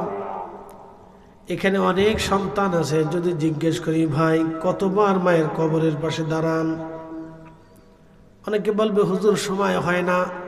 যদি আপনারা আমাকে প্রশ্ন করেন, ফরিদে হুজুর আপনি কতবার মায়ের কবরের পাশে দাঁড়ান, আমি বলবো আমি দেশে বিদেশে থাকি, আমার মার কবরের পাশে সুযোগ হয় না। সবাই যার যার কাজে ব্যস্ত, কেউ বাবা মার কবরের পাশে দাঁড়ানোর সময় পায় না। কিন্তু এই মা শীতের মধ্যে বারে বারে আপনার কাছে সে কম্বল ঠিক করে দিয়েছে। আপনার শীত লাগে কিনা মা নিজের কাছ থেকে কাঁথা কম্বল এনে আপনাকে মুড়িয়ে দিয়েছে। কত রজনী মা ঘুমাই নাই, আপনাকে মা কোলের মধ্যে, বুকের মধ্যে জড়িয়ে ধরে রেখে রেখে গরম করে রেখেছে যাতে আপনার ঠান্ডা না লাগে। তারপরেও মায়ের কোলের মধ্যে পেশাব করে দিয়েছেন, রাতে 10 বার 15 বার পেশাব করেছেন, মা লাথি মেরে ফেলে দেয় নাই। আবার মা পরিষ্কার করে আপনাকে বুকের মধ্যে জড়িয়ে ধরে গরম করে রেখেছে।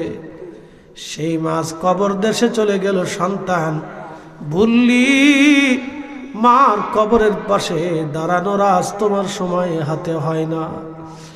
ছেলে ভুলে গেল মাকে, ছেলে ভুলে গেল বাবাকে। শীত আর গ্রীষ্ম বর্ষ অপেক্ষা করে বাবা আপনার জন্য রুটি রুজি করেছে, ভালো খাবার পকেটের মধ্যে করে বাবা নিয়ে আসছে, নিজে খায় নাই, ছেলেটা খাইবে, খুশি হবে। আজকে বাবার কবরের পাশে তোমার দাঁড়ানোর সময় হয় না। বললো যুবক ভুলে গেলাস, বাবা মার কবরের পাশে দাঁড়ানোর সময় আজ তোমার হয় না। বাস্তবতা থেকে বলতেছি, চির সত্য।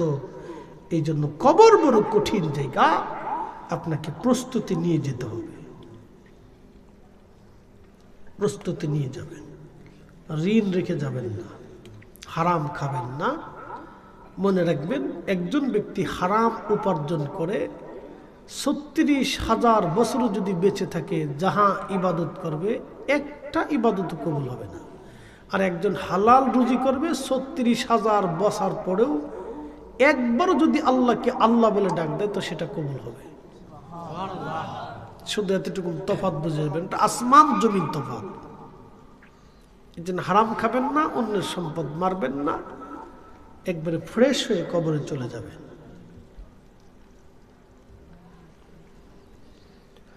এ বাহুবলবাসী মনোযোগ দিয়ে শুনে যাবেন, আজ কায়েম হবে হাসর। আল্লাহর কোরআনে বললেন, তারুজুল মালায়েকাতু ওয়ার রূহু ইলাইহি ফি ইয়াউমিন কানা মিকদারুহু 50,000 সানা। দুনিয়ার 50,000 বছর এক জায়গা করলে যত বিরাট, হাসরের একটা দিন তত বিরাট। একসাথে বলবেন আল্লাহু আকবার। আপনাদের কি বুঝতে কোনো অসুবিধা, কষ্ট হচ্ছে, বেশি শীত লাগতেছে, ছেড়ে দিব না? হাসরের দুটি কথা শোনার দরকার আছে। হাসরে কায়েম হবে বিশ্বাস আছে আপনাদের? একসাথে বলেন, আসেনি আপনাদের? আমরা মুসলমান, আমরা হাসরে কিয়ামতের মাঠে বিশ্বাসী। অবিল আখিরাতি হুম ইউকিনুন, যারা আখিরাতকে বিশ্বাস করবে তারা সফল কাম হবে।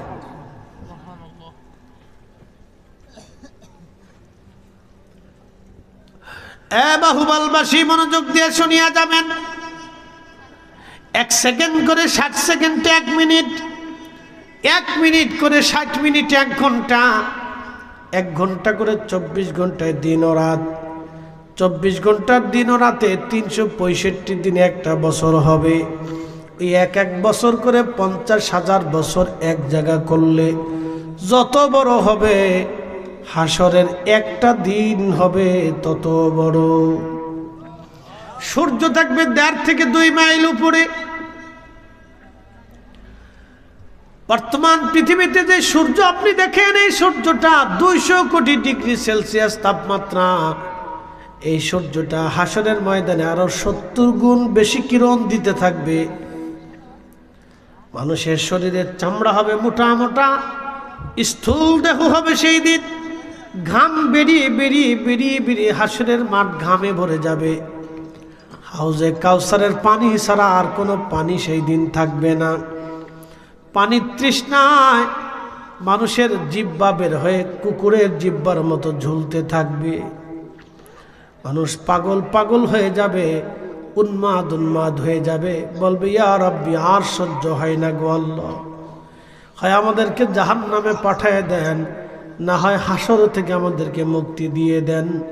আল্লাহ, আমাদের আর এই হাসরের ময়দান আর সহ্য হয় না। আমার রব ডাক দিয়ে বলতেছেন, আমার বান্দারা,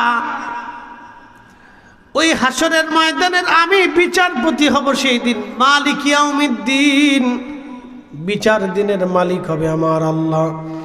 সেই দিন একটা কুত্তারও বিচার হবে। প্রশ্ন রাখতে পারেন, ফরিদ হুজুর এটা কি? ফতেপুরের কুত্তা আর আলালপুরের কুত্তা দেখবেন। আলালপুরের এলাকার 4-5টা কুত্তা, এই কুত্তার একটা লিডার আছে। ফতেপুরের 4-5টা কুত্তার একটা লিডার আছে। 2 গ্রুপে মারামারি হয়, বিরাট কামড়া কামড়ি হয়, কিন্তু একজন আর একজনকে জানে মেরে ফেলে দেয় না। আর মানুষ মানুষে মারামারি করলে একজন মানুষ আর একজন মানুষকে জানে মেরে ফেলে দেয়। মানুষ, কুত্তা থেকে মানুষের শিকার দরকার। এখনো মূলত মানুষ মানুষ হয় নাই। আমার দেশে হাজার হাজার মানুষ আছে, কিন্তু মানুষের মতো মানুষ নাই।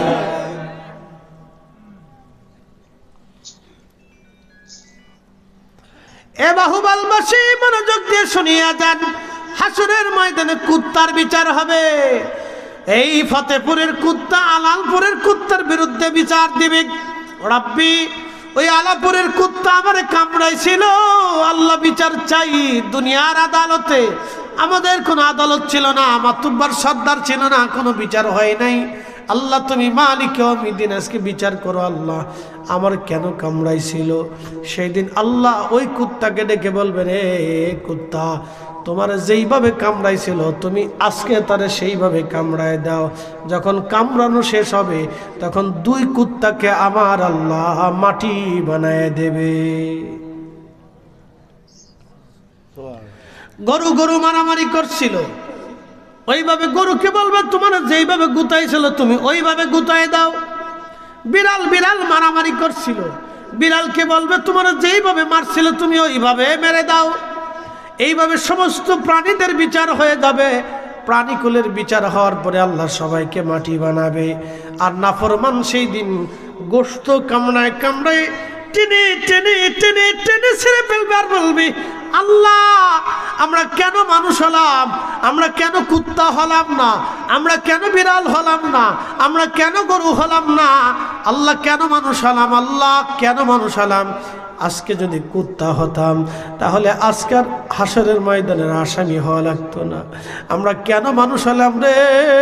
কেন দুনিয়াতে সুদ খাইছিলাম, ঘুষ খাইছিলাম, অন্যায় করছিলাম, কেন অপরাধ করছিলাম, কেন মানুষ হইলাম?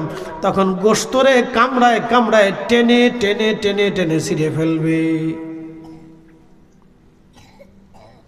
গোস্ত কামড়ায় কামড়ায় টেনে টেনে ছিঁড়ে ফেলবে আর বলবে আল্লাহ আমরা কেন মানুষ হইলাম, কেন মানুষ হইলাম? আজকে যদি কুত্তা হইতাম তাহলে আজকে মাটি হয়ে যেতে পারতাম। বুঝতে কষ্ট হচ্ছে?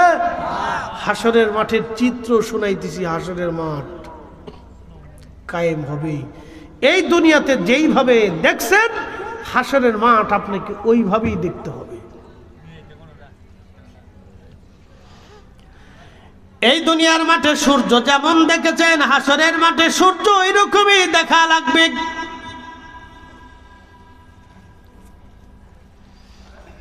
বহুমলবাসী হাসরের মাঠে কুত্তা বিলাই গরু ছাগলের বিচার হবে। দুনিয়াতে হাসরের ময়দানে যারা দান করবে না, মানুষকে দিবে না, এরকম একদল মানুষকে আল্লাহ হাসরের ময়দানের এক কোনায় দাঁড়া করাবে। দুনিয়ার যত অবৈধ সম্পদগুলি সেই দিন বিরাট বড় সাপের আকৃতি দিয়ে আমার আল্লাহ হাসরবাসীদেরকে এক কোনায় দিয়ে দিবে। এই সাপ তারে পেঁচাইয়া তার মুখের মধ্যে কামড় দিয়ে সব গোশতগুলি কামড়ায় উঠায় নিয়ে চলে আসবে। আবার গোশত হবে, আবার কামড় দিবে, আবার গোশত হবে, আবার কামড়াইতে থাকবে।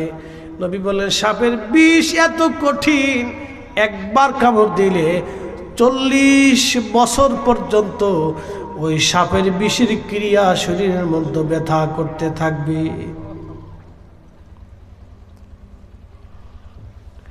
নবী বললেন ওই সাপ তাকে কামড়াইতে থাকবে।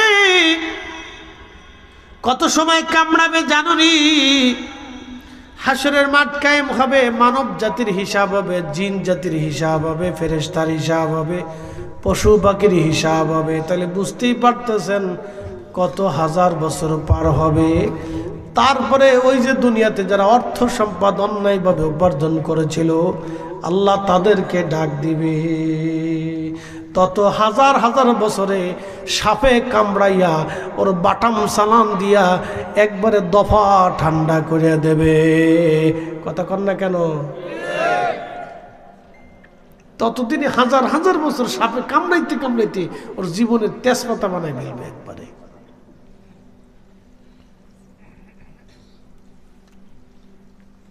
বাটাম চালান দিবে, খুব কঠিন করে বাটাম চালান দিবে হাসরের মাঠে। কত হাজার বছর তার কোনো হিসাব নেই। দুনিয়ার ধনী ব্যক্তি আল্লাহর জান্নাতে যাওয়ার 500 বছর আগে গরিবরা জান্নাতে চলে যাবে। কে আসতে হয়ে গেল না? জোরে বলেন। কত বছর? তো কত 500 বছর? দুনিয়ার 500 বছর না, হাসরের 500 বছর। দুনিয়ার 50,000 বছর আর ওই দিনের একদিন, সেই দিনের 500 বছর।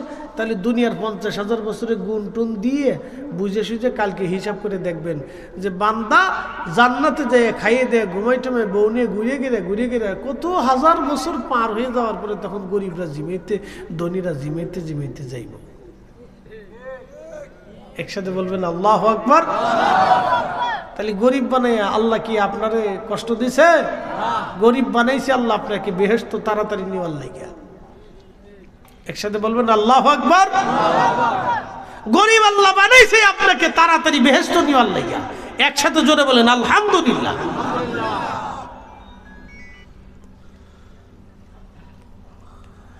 এ মুসলমান, হাসরের মাঠ বড় কঠিন। শত শত হাজার হাজার বছর পার হবে, আল্লাহ বিচার শুরু করবে না। প্রচন্ড উত্তাপে এত কঠিন হয়ে যাবে সেই দিন। সমস্ত নবীরা দৌড়াইয়া, সমস্ত মানব জাতি দৌড়ে আদম শফিউল্লাহর সামনে যা দাঁড়াবে। আদম রে, তুমি আমাদের আদি পিতা, আজকে আল্লাহর দরবারে যাও। হাসরের ময়দানে আজকে বড় কষ্ট হচ্ছে, কারণ আমার রব আজকে কোনো ফায়সালা করে না। আদম বলবে দেখো আমার সন্তানরা, যদিও আমি আবুল বাশার, আল্লাহ আমার আদর করে বানাইছে। আল্লাহ আমাকে গন্ধম খাইতে নিষেধ করেছিল, আমি খেয়েছিলাম। আমি একটা পেরেশানির মধ্যে আজকে আছি। আমি আজকে তোমাদের কোনো উপকার করতে পারবো না, অন্য কোনো নবীর কাছে চলে যাও। সবাই নূহ নবীর কাছে আসবে, তিনিও বলবে অন্য কারো কাছে যাও। ইব্রাহিম খলিলুল্লাহর কাছে আসবে, তিনি বলবে অন্য কারো কাছে যাও। দাউদের কাছে আসবে, তিনি বলবে অন্য কারো কাছে যাও। মুসার কাছে আসবে, তিনি বলবে অন্য কারো কাছে যাও। সবাই ঈসা রুহুল্লাহর কাছে আসবে, তিনি বলবে দেখো আমি যেই নবীর উম্মত ছিলাম আজকে কারো কাছে যে কোনো লাভ হবে না, আমি যেই নবীর উম্মত ছিলাম। ও হাসরবাসী, চিন্তার কারণ নাই, তোমরা সেই নবীর দরজায় চলে যাও। ওই নবী ছাড়া আজকে আর কোনো উপায় নাই, উপায় নাই, উপায় নাই। একসাথে জোরে বলা যাবে কি আল্লাহু আকবার? না না, আওয়াজ দুর্বল লাগতেছে, রাত বেশি লেগে গলাটা সারান কাশি দেন জোরে জোরে জোরে জোরে জোরে একসাথে আল্লাহু আকবার, আরো জোরে আল্লাহু আকবার। সমস্ত মানব জাতি আমার রাসূলের সামনে যে দাঁড়ায় কাঁদতে থাকবে। উম্মত যখন কানবে গো, উম্মতের কান্না দেখে আমার নবীর বড় মায়া লাগবে, মায়া মায়া মায়া। ভালো যদি বাসতে হয় নবীকে বাসো, নবী তরা নেওয়ালা, নবী কামলিওয়ালা, প্রাণের চেয়ে অধিক ভালো নবীকে বাসো। ভালো যদি বাসতে হয় নবীকে বাসো।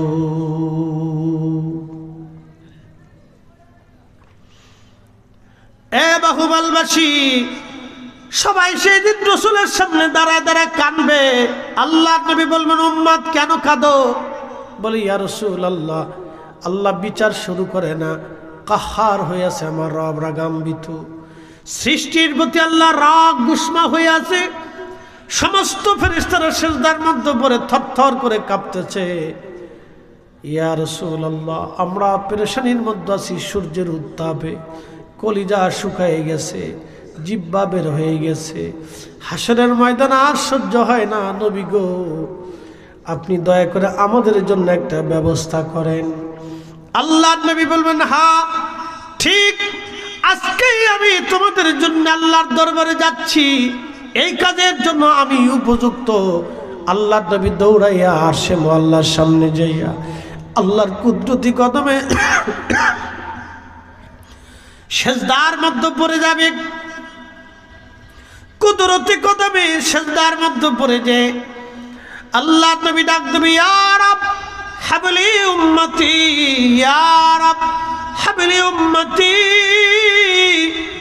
আল্লাহ ডাক দেবে বন্ধু মাথা উঠান, আপনি কানবেন না হাবিব আমার, আপনি কেন কান্দেন? তখন নবী বলবে ইয়া রব হাবলি উম্মতি, ইয়া রব হাবলি উম্মতি। আল্লাহ আমার উম্মত গুনাহ করে ফেলছে, অপরাধ করে ফেলেছে, অন্যায় করে ফেলেছে। আল্লাহ ডাক দেবে বন্ধু মাথা উঠান, আপনার উম্মত নিয়ে আপনি আগে জান্নাতে চলে যান। একসাথে জোরে বলা যাবে আল্লাহু আকবার। শ্রেষ্ঠ নবী দিলাম রে তরিয়ে নিতে রোজ হাসরে, পথ না ভুলি তাই তো দিলে পাক কুরআনের বাণী। খোদা তোমার মেহেরবানি।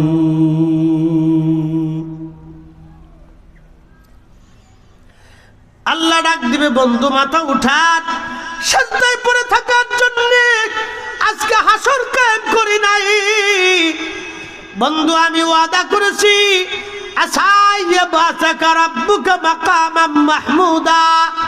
আপনাকে সর্বোচ্চ মাকাম দিব।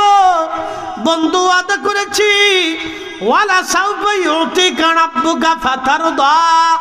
আমি আপনাকে খুশি করব, আপনি যা চাবেন আমি আজকে তাই দিব।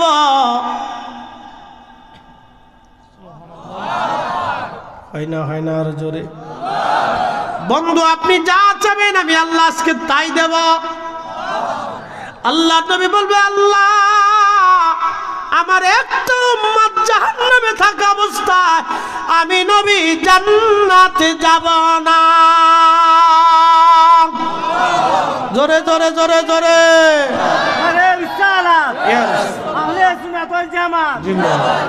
জহিরুল ইসলাম ফরিদী সাহেব জিন্দাবাদ জিন্দাবাদ। আল্লাহ আমাদেরকে কবুল করুন, জোরে বলেন আমিন। ইয়া রাসূলুল্লাহ ইয়া হাবিবাল্লাহ ইয়া রাসূলুল্লাহ। মাতা পিতা যাহাদের অন্ধকার কবরে দেখিয়ে নবীজি মায়াবী নজরে তরায়া লইও হাসর মাজারে, তরায়া লইও হাসর মাজারে। ইয়া রাসূলুল্লাহ ইয়া হাবিবাল্লাহ ইয়া রাসূলুল্লাহ।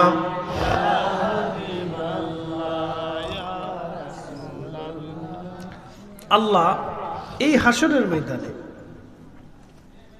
6 শ্রেণীর মানুষকে আল্লাহ তার আরশে মোল্লা নিচের জায়গা বরাদ্দ করে দিবে। 1 নম্বর, যারা দুনিয়াতে ন্যায় বিচার করত। একসাথে বলবেন মারহাবা। কি বিচার? এখন আমাদের দেশের ন্যায় বিচার কেমন হয়? চোখ টিভি দিয়ে হয়, চাচা গোড়াই দিয়ে চাচা গোড়াই দিয়ে। আবার কি কয় জানেন? ওই যে শাশির কাছে কানে কানে কাকা ওই শাশির কাছে দিয়েছিলাম। কি কথা কর না কেন? এদের হাসর হবে হামান, কারুন, ফেরাউন, নমরুদের সাথে। আর যারা ন্যায় বিচার করবে তাদের হাসর হবে হযরত ওমরের সাথে, আরশে মোল্লার নিচে তাদের জায়গা বরাদ্দ হবে। একসাথে বল আল্লাহু আকবার। বুঝলেন? এবার কপালে কি পরিমাণে শনি আছে। আমার দিকে তাকান তো, যেই লোকটা অন্যায় বিচার করলো, ধরেন পক্ষপাতিত্ব করলো, একজনের পক্ষ নিয়ে, ব্যক্তির পক্ষ নিয়ে, গোষ্ঠীর পক্ষ নিয়ে, আত্মীয়ের পক্ষ নিয়ে সে বিচার করে আত্মীয়রে জিতেই দিল। আমার দিকে তাকান, আত্মীয়কে জিতেই দিল। কিয়ামতের ময়দানে ওই আত্মীয় তার কোনো উপকারে আসবে? ওই দলের লোক তার কোনো উপকারে আসবে? ওই তার মতের লোক কোনো উপকারে আসবে? কোনো উপকারে আসবে?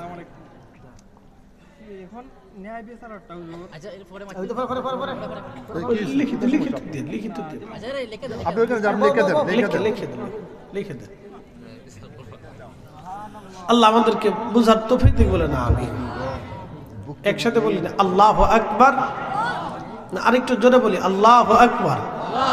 পড়ি লা হাওলা ওয়ালা কুওয়াতা ইল্লা বিল্লাহ। প্রিয় উপস্থিতি, মনোযোগ দিবেন। আল্লাহ রাসূল হযরত ফাতিমা আল্লাহর নবীর দরবারে এক লোক, আমার দিকে তাকান, আল্লাহর নবীর কাছে কিছু লোকের একজন মহিলাকে নিয়ে আসছে। বলে অপরাধ কি? মহিলা চুরি করেছে, হাতে নাতে ধরা পড়েছে। নবী বললেন চুরি যেহেতু করেছে, আল্লাহর ফয়সালা হলো তার হাত কেটে দাও। কি কেটে দাও? হাত কেটে দাও। আল্লাহর ফয়সালা, আল্লাহর ফয়সালা, তার হাত কেটে দাও। সাহাবীরা এসে বলেন ইয়া রাসূলুল্লাহ, এই মহিলা সম্ভ্রান্ত পরিবারের নারী। কি পরিবার? জোরে কর। সম্ভ্রান্ত পরিবার। আমাদের দেশের ন্যায় বিচার চলে গেছে পয়সার কাছে। কি কথা কর না কেন? বিচার চলে গেছে পয়সার কাছে, গরিবরা বিচার পায় না। মালঠুস ছাড়তে না বললে বিচার হয় না। কি কথা কর না কেন? আদালতেও হয় না, ব্যক্তি ছাড়তেও হয় না। এই এলাকা ভিত্তিক অনেক জায়গায় 100%-এর 90%-ই পায় না। দুই এক জায়গায় চেয়ারম্যান মেম্বার যদি ভালো থাকে তাহলে হয়তো তাদের কারণে পাইলে পেতেও পারে। কথা ঠিক আছে না ভাই? আনালি মালটুস না ছাড়লে আদালতও পায় না।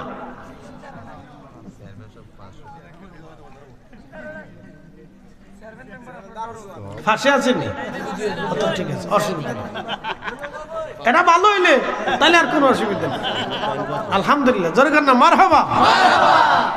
ঠিক আছে। যদি 2 নম্বর চেয়ারম্যান হলি তাহলে আস্তে করে উঠিয়ে পিছন দিক দিয়ে চলে যাই না, হুজুরের জায়গা মতো ধরছে, আমি এখন যাই গিয়া 1 নম্বর আছে না। ওনরা তো অনেক বড় ফেরার মধ্যে থাকে, বিচার সালিশ করতে গেলে কতজনের ফোন আসে, ভাইজান একটু দেখেন, একটু দেখেন, ভাইজান একটু দেখেন, ভাইজান অমুকের বেটার অমুক, খালুর বেটার ফুলার ঘরের ফুলা, শালার ঘরের শালা। কি কথা কন না কে?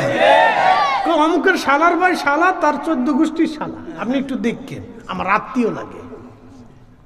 ওনরা বিরাট বড় ফেরার মধ্যেই থাকে, সালিশ দরবার করতে গেলে বড় ফেরা। এখন আপনাদেরকে বলি, 1 মিনিটে শেষ, বুঝে যান। আমার ছেলে অন্যায় করছে, এখন কি আপনি ছেলের পক্ষে নেবেন না ন্যায়ের পক্ষ নেবেন? এটা যদি কেউ বুঝে তাহলে বলে আর সালিশ দরবারে ঝামেলা। আবার বলি, আমার ছেলে, আপনার ছেলে, আপনার ভাই, আপনার বোন, আপনার চাচা, আপনার বাবা, আপনার আত্মীয় অন্যায় করছে, এখন কি অন্যায় করার কারণে ভাইয়ের পক্ষ নেবেন না ন্যায়ের পক্ষ নেবেন? যদি ন্যায়ের পক্ষ নেন তাহলে আর চেয়ারম্যান মেম্বারে সালিশ দরবারে এত কষ্ট করতে হয় না। কি কথা কন না কেন? হযরত ওমর নিজের বেটাকে নিজে পিঠে মেরে ফেলেছে। একসাথে বলবেন আল্লাহু আকবার। আল্লাহর নবীর কাছে মহিলা নিয়ে আসছে, চুরি করছে, নবী বললেন হাত কেটে দাও। তো সাহাবায়ে কেরাম এসে বললেন, হুজুর এই মহিলা একটু সম্ভ্রান্ত পরিবারের মেয়ে, মওকুফ করা যায় না? রাসূলের কাছে আসছে, আল্লাহর নবী জালালি হয়ে গেলেন। কি বলতে চাও তোমরা? পূর্ববর্তী জামানার উম্মতগুলি ধ্বংস হয়েছে শুধু অন্যায় বিচার করার কারণে। আল্লাহর আকাশ থেকে পাথর নিক্ষেপ হয়েছে শুধু অন্যায় বিচারের কারণে। আল্লাহর জমিনে শস্য নষ্ট হয়েছে শুধু অন্যায় বিচার করার কারণে। আল্লাহর আকাশ থেকে আগুন নিক্ষিপ্ত হয়েছে শুধু অন্যায় বিচার করার কারণে। আমার ফাতেমাও যদি চুরি করত, আমি রাসূল আমার ফাতেমার হাত নিজে কেটে দিতাম। আরো জোরে। আপনার ছেলে যদি অন্যায় করে তাহলে ন্যায়ের পক্ষে থাকবেন, ছেলের পক্ষে না, তাহলে বিচার ঠিক। ছেলে নারী ধর্ষণ করছে, বাপ তারে বাঁচানোর জন্য হেনে যায় হেনে যায়, লজ্জা করেন আপনার? কুত্তার লজ্জা আছে তো আপনার লজ্জা নাই। আপনার পুলা আরেকজনের মেয়ের ইজ্জত নষ্ট করেছে, আপনি তাকে বাঁচাইতে যান, লজ্জা করে না? আপনি মুসলমান হয়েছেন কেন? কি কথা কর না কেন? আপনার তো লজ্জা করা উচিত। যেই সন্তান আমার ঘরে থাকার চাইতে না থাকে বলে ও পুলিশ ধরে নিয়ে গেছে, আদালত যেটা রায় দিবে দিব, ও সন্তানের গোষ্ঠী কি নেই।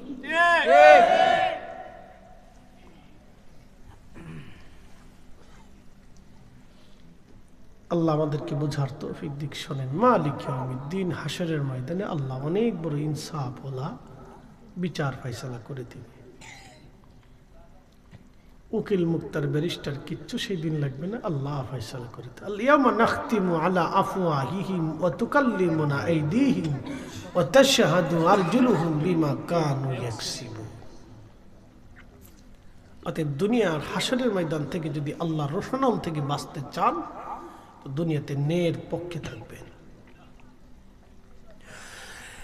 আল্লাহু আকবার ওয়া লিল্লাহিল হামদু বিসমিল্লাহির রাহমানির রাহিম।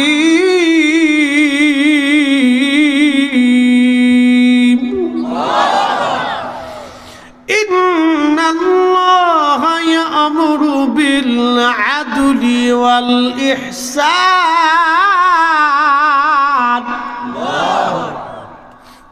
আমি রব তোমাদেরকে নির্দেশ দিলাম, তোমরা ন্যায়ের পক্ষে থাকবে, ন্যায় করবে, ন্যায় করবে, ন্যায় করবে, অন্যায় করবে না, অন্যায়কে সমর্থন করবে না, ন্যায় করবে। আপনার আত্মীয় যদি অন্যায় করে তাহলে ন্যায়ের পক্ষে থাকবেন, অন্যায়ের পক্ষে না, ন্যায়ের পক্ষে থাকবেন, তাহলে বিচার অরিজিনালটা হবে। আল্লাহ আমাদেরকে সঠিক সহজ দান করুন, সকলে বলেন আমিন।